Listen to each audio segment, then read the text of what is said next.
UC San ഫ്രാൻസിസ്കോയിലുള്ള ഗവേഷകർ അടുത്തിടെ നടത്തിയ ഒരു പഠനത്തിൽ വിഷാദവും ഉയർന്ന ശരീര താപനിലയും തമ്മിൽ ബന്ധപ്പെട്ടിരിക്കുന്നതായി കണ്ടെത്തി. സയന്റിഫിക് റിപ്പോർട്ടുകൾ എന്ന ജേണലിലാണ് പഠനം പ്രസിദ്ധീകരിച്ചിരിക്കുന്നത്. ഇതിൽ വിഷാദരോഗമുള്ള വ്യക്തികൾക്ക് ഉയർന്ന ശരീര താപനില ഉണ്ടാകുമെന്നാണ് സൂചിപ്പിക്കുന്നത്.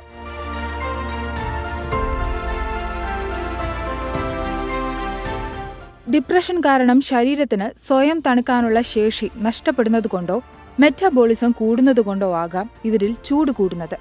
മറ്റു ചിലപ്പോൾ ഈ രണ്ട് കാരണങ്ങളും ചേർന്ന് പ്രവർത്തിക്കാനും സാധ്യതയുണ്ടെന്ന് പഠനം പറയുന്നു. 106 രാജ്യങ്ങളിലായി 20,000-ലധികം വിഷാദരോഗികളിൽ നിന്നുള്ള ഡാറ്റ ഗവേഷണത്തിൽ വിശകലനം ചെയ്തിരുന്നു.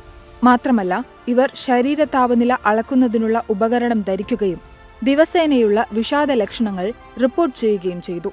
പഠനം 2020 തുടക്കത്തിൽ ആരംഭിച്ചതിനു ശേഷമുള്ള 7 മാസ കാലയളവിൽ തന്നെ വിഷാദരോഗ ലക്ഷണത്തിന്റെ തീവ്രതയും അവരുടെ ഉയർന്ന ശരീര താപനിലയും തമ്മിൽ ഒരു പരസ്പര ബന്ധമുണ്ടെന്ന് ഗവേഷകർ നിരീക്ഷിച്ചു. കൂടാതെ ദിവസം മുഴുവനും ശരീര താപനിലയിൽ ഏറ്റക്കുറച്ചിലുകൾ അനുഭവപ്പെടുന്ന വ്യക്തികൾക്കും ഉയർന്ന ഡിപ്രഷൻ സ്കോറുകൾ ഉണ്ടാകുന്ന പ്രവണതയും പഠനത്തിൽ കണ്ടു. എന്നിരുന്നാലും വിഷാദം ശരീരോഷ്മാവ് വർദ്ധിപ്പിക്കുകയാണോ അതല്ലെങ്കിൽ ഉയർന്ന ശരീരോഷ്മാവ് വിഷാദത്തിലേക്ക് നയിക്കുന്നതിന് കാരണമാവുകയാണോ എന്നത് വ്യക്തമല്ല. ഇത് കൃത്യമായി മനസ്സിലാക്കാൻ കൂടുതൽ അന്വേഷണത്തിന്റെ ആവശ്യകതയും പഠനം ഉയർത്തിക്കാട്ടുന്നുണ്ട്.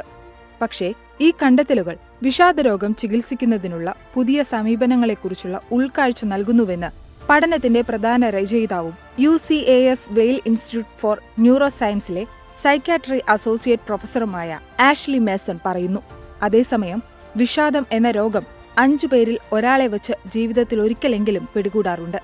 വിഷാദമുള്ള വ്യക്തികളിൽ കൂടെ നൈരാശ്യം അനുഭവപ്പെടുന്നു. ഒന്നിലും താൽപര്യം തോന്നാതാവുകയോ ഒന്നിൽ നിന്നും സന്തോഷം കിട്ടാതാവുകയോ ചെയ്യാം. മാത്രമല്ല, വിശപ്പോ തൂക്കമോ വല്ലാതെ കുറഞ്ഞു പോവുകയും അല്ലെങ്കിൽ ഇവ കൂടുകയോ ചെയ്തേക്കാം. മറ്റു ചിലരിൽ ഉറക്കം തീരെ ഇല്ലാതാകുമ്പോൾ ചിലർക്ക് ഉറക്ക കൂടുതലാണ് അനുഭവപ്പെടുക. എത്ര ഉറങ്ങിയാലും ഇവരുടെ ക്ഷീണം മാറുകയുമില്ല. കൂടാതെ താൻ ഒന്നിനും കൊള്ളില്ല എന്ന തോന്നൽ ഇവരെ കാര്യമായി തന്നെ ബാധിക്കും. കൂടുതൽ സമയവും മരണത്തെപ്പറ്റിയോ ആത്മഹത്യയെപ്പറ്റിയോ ആലോചിക്കുവാനും തുടങ്ങും.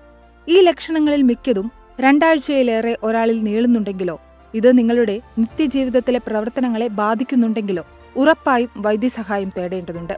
6 തൊട്ട് 9 മാസം വരെ പോകാറുള്ള എപ്പിസോഡുകളായാണ് പൊതുവെ വിഷാദം ബാധിക്കാറ്.